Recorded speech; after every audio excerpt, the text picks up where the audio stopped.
Okay, so we've talked about proteins and how they do the majority of functions in our cells and in our body.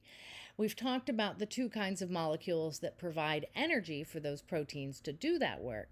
And now we're going to talk about the macromolecule in our cells that tells us how to make new proteins so that the work can continue.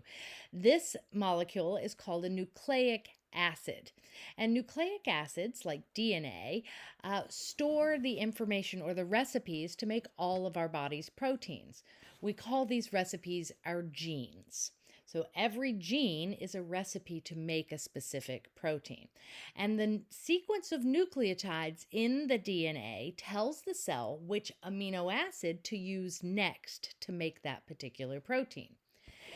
These nucleic acids that contain our genes get copied by the cell, and that way, when the cell divides, both of the daughter cells have the set of instructions to make every protein that might be necessary.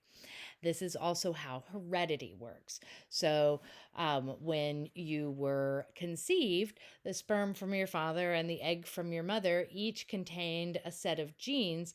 Those genes then told your cells how to make the proteins that make you uniquely you.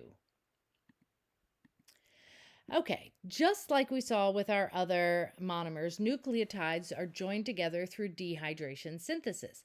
This one looks a little more complicated because nucleotides have a sugar, a phosphate, and a nitrogenous base. So it's a busier looking diagram, but the idea is the same.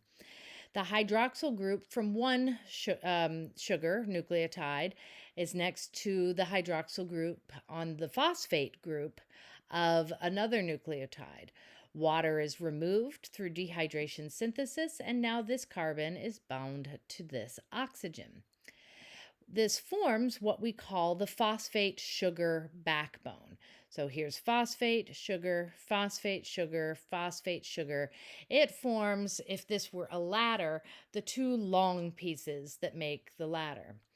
And it leaves the nitrogenous bases exposed, which allows enzymes in the cell to copy the nitrogenous bases because it can get to them. They're not hidden inside a molecular bond. Now, we have a couple of special nucleotides that play a different kind of role in our cells. One of those is called cyclic AMP or cyclic adenosine, that's the name of the nucleotide, monophosphate, 1-phosphate.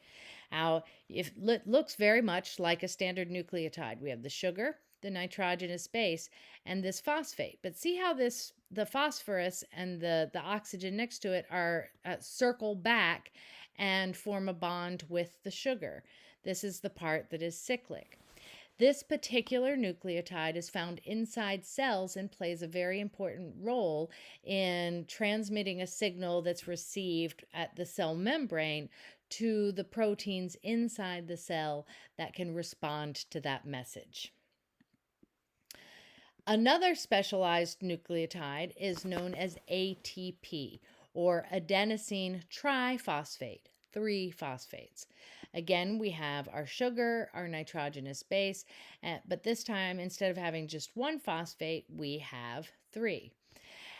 You may remember seeing ATP when we talked about carbohydrates and lipids because this is the energy source that is used to get the proteins in the cell to do work. And you may also remember talking about functional groups when I said that phosphate groups are very reactive. They like to break and reform bonds all the time. So what we'll see when we get to cell metabolism is that this bond between the phosphate groups is trapping energy that the proteins in our cell can use.